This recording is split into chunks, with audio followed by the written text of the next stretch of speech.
Praise the lord అండి. Good morning. ప్రభువైన యేసుక్రీస్తు నామంలో ఈ ఉదయకాల సమయంలో మీకు అందరికీ కూడా ప్రత్యేకమైనటువంటి వందనాలు తెలియజేస్తున్నాను. ప్రియ దేవుని బిడ్డలారా, మీరందరూ బాగున్నారు కదండి. మరి ఈ ఉదయకాల సమయంలో దేవుడు మనకు సిద్ధపరిచినటువంటి వాక్యాన్ని ధ్యానిద్దామా? పరిశుద్ధ బైబిల్ గ్రంథం నుంచి సామెతల గ్రంథము 4వ అధ్యాయము 13వ వచనం. ఉపదేశమును విడిచిపెట్టక దాని గట్టిగా పట్టుకొనుము. ఆమె దేవుని నామానికి మహిమ కలిగిన గాక. ప్రియ దేవుని బిడ్డలారా, ఉదయకాల సమయంలో దేవుడు మనతో మాట్లాడుతున్నాడు. ఉపదేశమును విడిచిపెట్టేటువంటి వారంగా మనం ఉండకూడదు. ఉపదేశం అంటే ఏంటి? దేవుని యొక్క వాక్యం, ధర్మశాస్త్రాన్ని, దేవుని వాక్యాన్ని విడిచిపెట్టేటువంటి వారంగా ఉండకుండా గట్టిగా పట్టుకోవాలి. బైబిల్ గ్రంథంలోని ప్రతి వాక్యమును, ప్రతి వచనమును కూడా మనము గట్టిగా పట్టుకునేటువంటి వారంగా ఉండాలి. ఎందుకు అంటే దేవుని యొక్క వాక్యాన్ని ఎప్పుడైతే విడిచిపెడతామో అప్పుడు మన జీవితాల్లో అశాంతి, నెమ్మది లేని పరిస్థితులు చోటు చేసుకుంటాయి.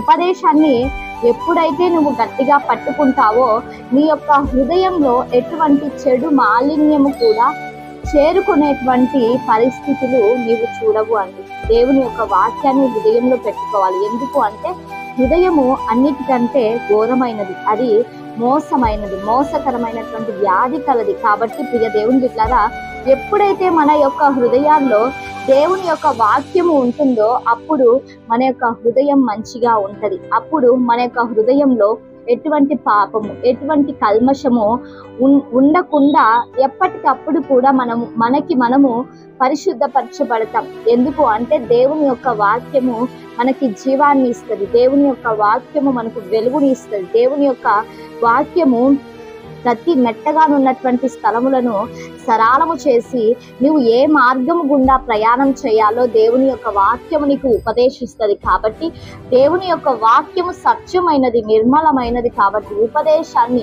విడిచిపెట్టేటువంటి వారముగా మనం ఉండకుండా దేవుని యొక్క వాక్యాన్ని గట్టిగా పట్టుకునేటువంటి వారంగా ఈ ఉదయకాల సమయంలో మనం అందరం కూడా నింపబడుదుము గాక.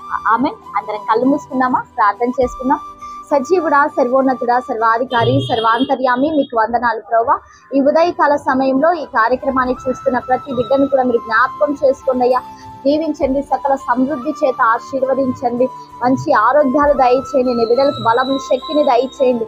వేటి గురించి అయితే నీ బిడ్డలు ప్రార్థిస్తున్నారు ప్రభా, సమస్తమును కూడా నీ బిడ్డలకు మీరు అందించి కృపలో మీరు సహాయము చేయమని యేసయ్య శక్తి కలిగిన నామంలో అడిగి వేడుకొని పొంది ఇంచున్నాము తండ్రి.